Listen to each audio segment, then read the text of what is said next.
Hey guys, how y'all doing tonight? Tim Long from the Timbers Resort and up in Berglund, Michigan on Lake Ogievik.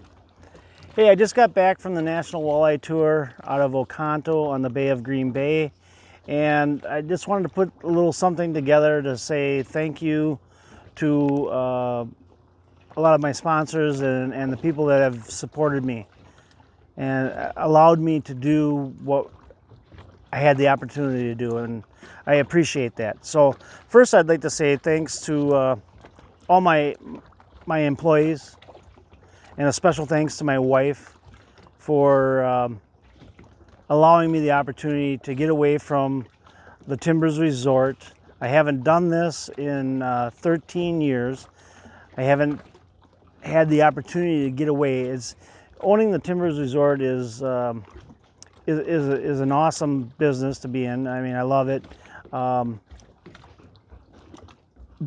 you're imprisoned in your own world, and you just don't have the opportunity to get off property. So I like what I do 90% of the time, but you just don't get an opportunity to leave the resort. So my wife, my employees, my customers all made this happen this year. This has been in planning for like a year. And when the schedule came out in January, and I seen there was a tournament on Lake Erie, and there was a tournament on the Bay of Greenbay. Those were the two tournaments that I wanted to do this year.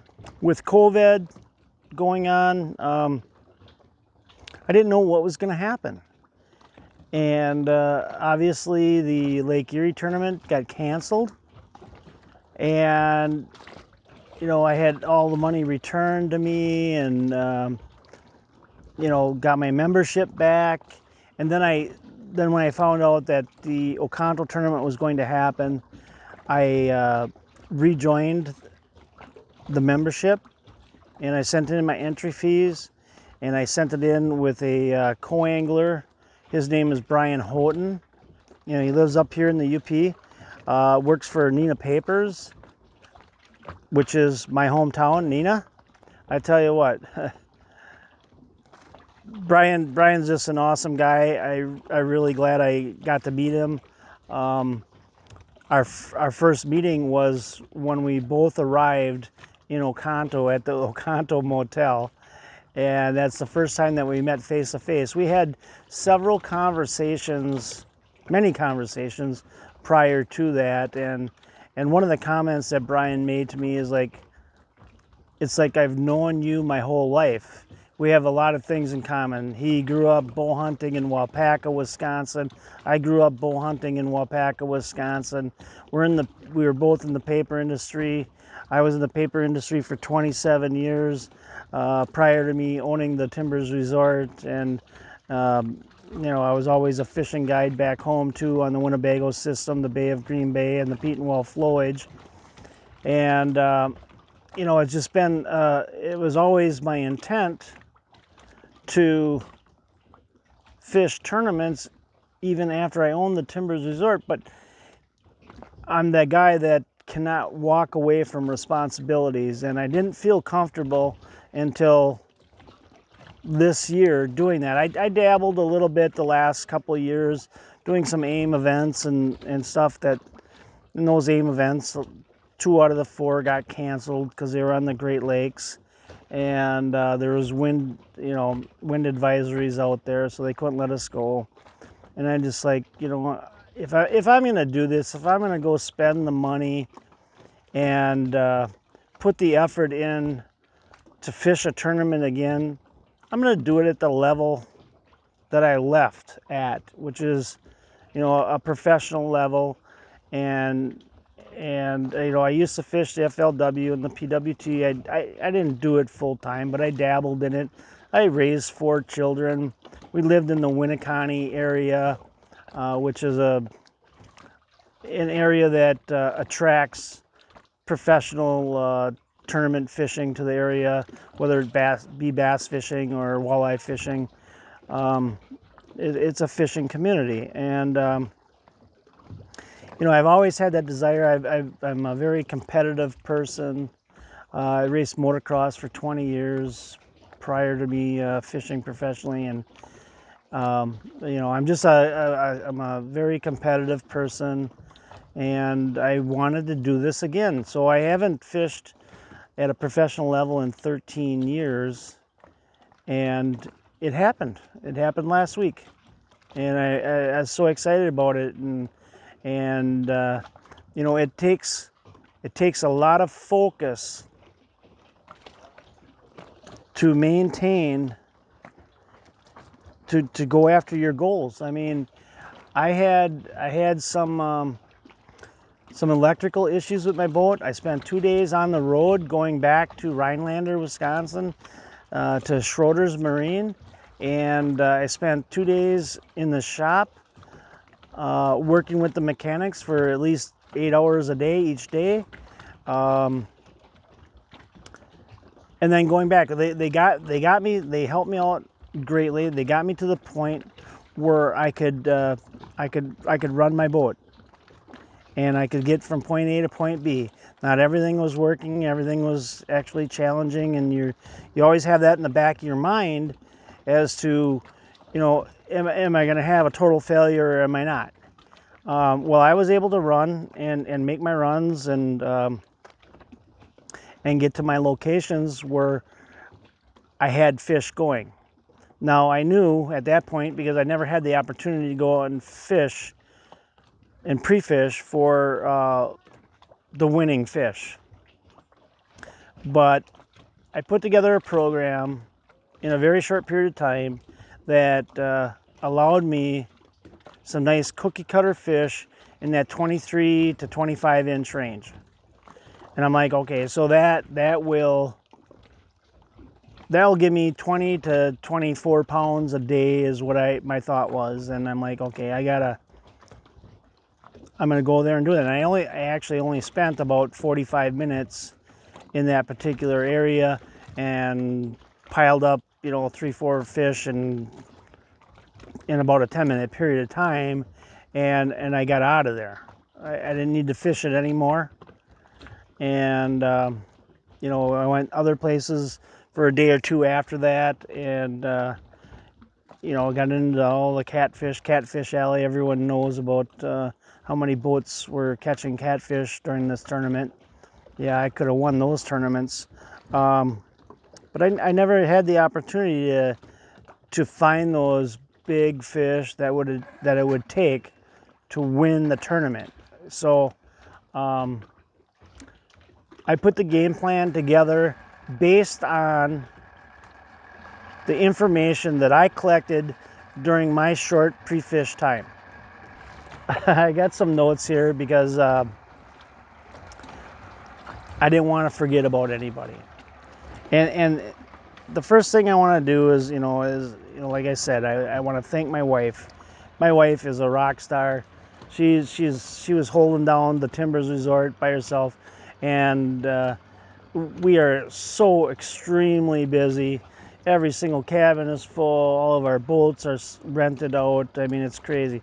My employees stepped it up, allowed me the opportunity, and helped me prepare. Because typically speaking, I don't have the time or the opportunity to do anything for myself. It's just, it's customer service 18 hours a day, every day. And I mean, Sarah and I, we probably haven't sat down and had dinner without being interrupted once in the last 12 years. That's the resort life. I like what I do 90% of the time, but it's not an easy job. Anyways, I finished in 6th place. That's pretty cool.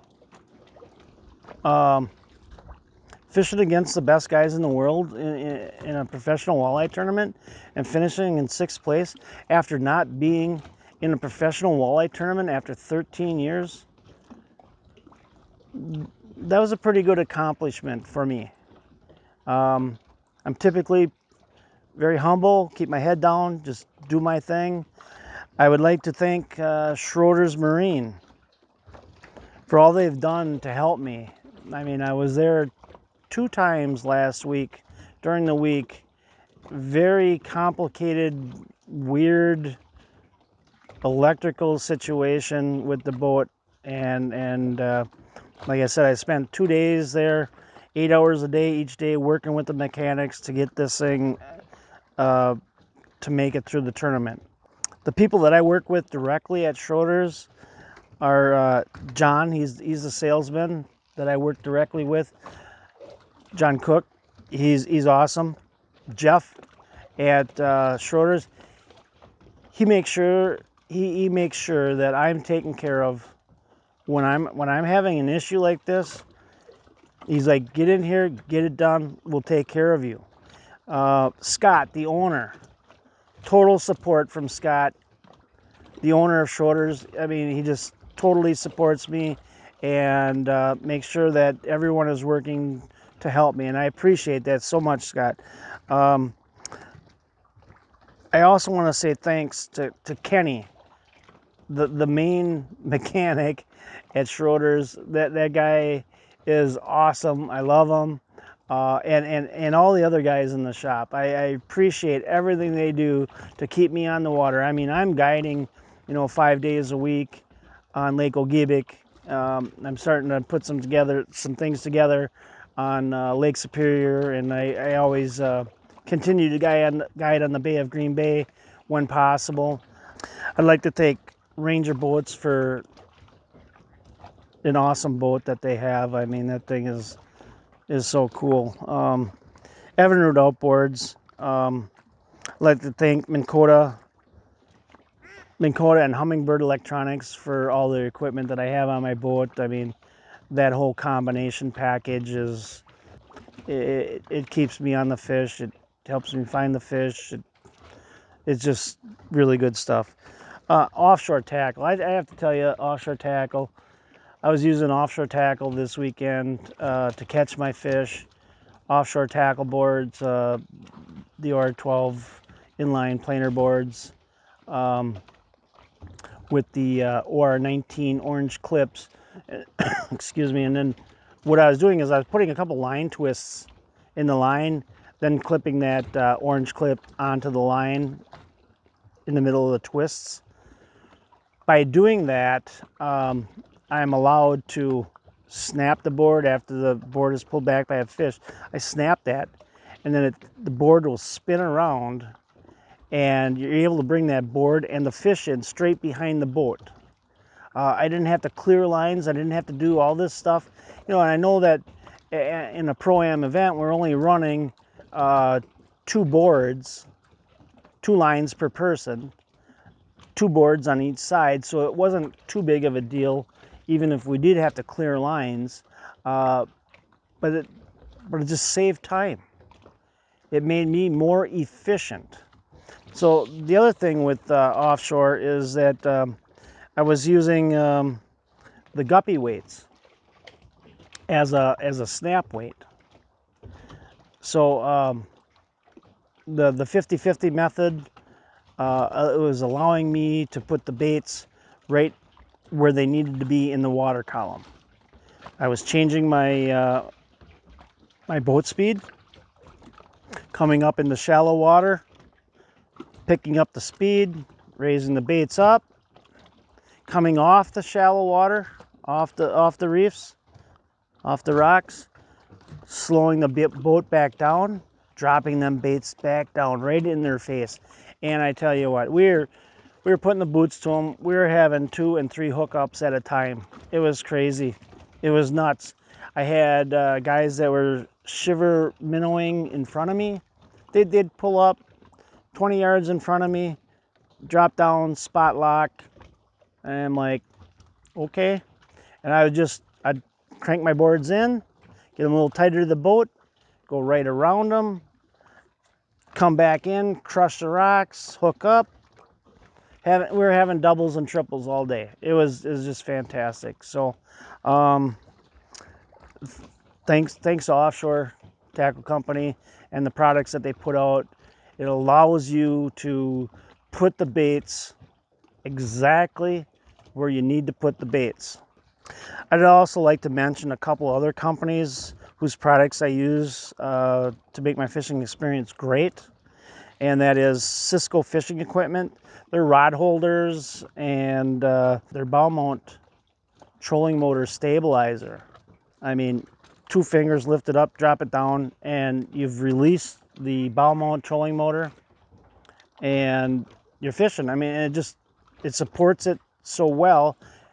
It's not getting that flex when you're running in 3-4 footers. Other companies are Easy Steps. The Easy Step system that I have on the front of my trailer, it allows me to get in and out of these deep walleye boats.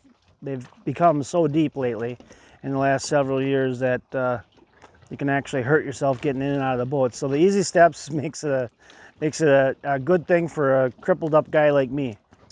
Survivor freshwater intake system really helped me keep my fish alive on my runs in. Puts fresh oxygenated water into this live well as you're running. It's the only system that I know that actually works. Boat to trailer system. If you guys have not used the Dorado boat to trailer system, this thing is so cool for putting your boat on the trailer.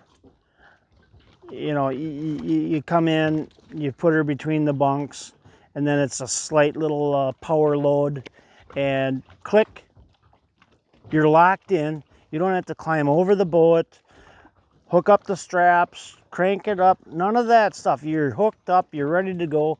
And the way I run it is, I'm like, good, I give my partner the thumbs up, pull me out of the water.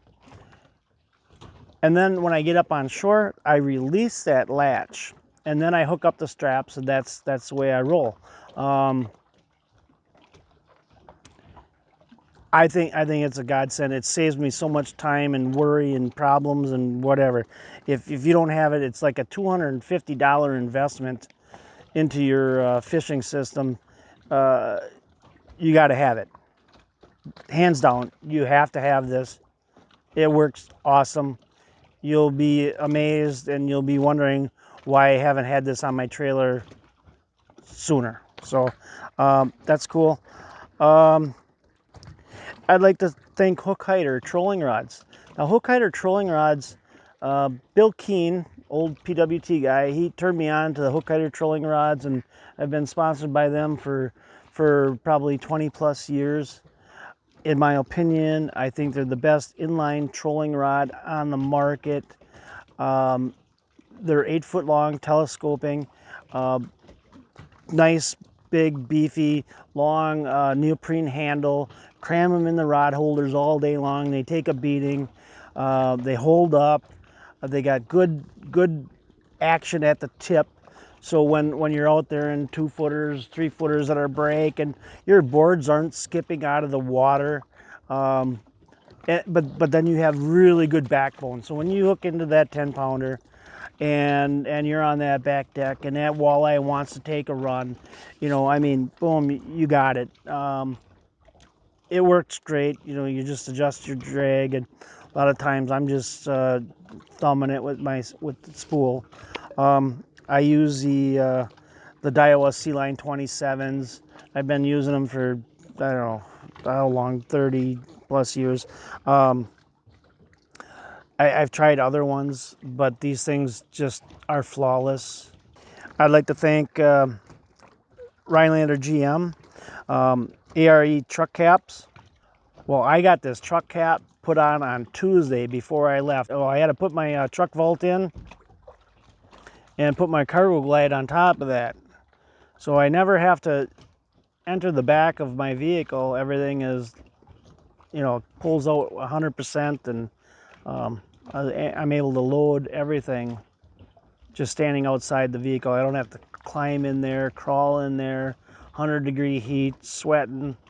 No, it makes, and I'll have some video in the future on this throughout the rest of the season. That's my plan, to show some video on how all this equipment works, and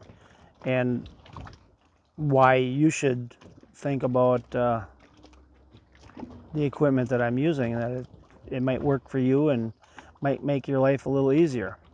I'd like to say thank you for your support, and I'm probably not going to fish any more tournaments this year. I'm going to focus on putting some things together out on Lake Superior. I need to expand, need to get off Lake Ogeebic a little bit more. I'm definitely going to take a look at next year's schedule. I'm very intrigued. Hopefully there's some good locations that I'd be interested. I highly doubt that I would do an entire season. But I got a heck of a co-angler that, we've talked, and he definitely enjoyed traveling this year and with me to the Oconto tournament, and we both learned a lot during that event from day to day, and he's interested in traveling with me in the future, and so we might dabble in a couple tournaments next year. We'll see how it goes. I mean, it's been 13 years since I did one, so I don't want to be too much in a rush to get out there and put all this stress on a person right away. I stayed focused, so I'm happy about that I was able to just keep my head down and get the job done. So thanks everyone for everything. Thanks for the support. Thanks for listening to this video, watching this video, listening to me ramble on about everything. But I just wanted to make sure that I took the time to say thanks. I know most of the other pros had their comments done days ago already, but I get back to the resort, and I really haven't had a second to breathe since I got home. I mean, it's been busy here, and I appreciate that. I love all my customers, and I thank God that they're here under all these terrible conditions that have been going on. I'm grateful. I'm grateful to God. It can get you kind of emotional, so I think I'll end it here. I appreciate it. Thank you. Peace out.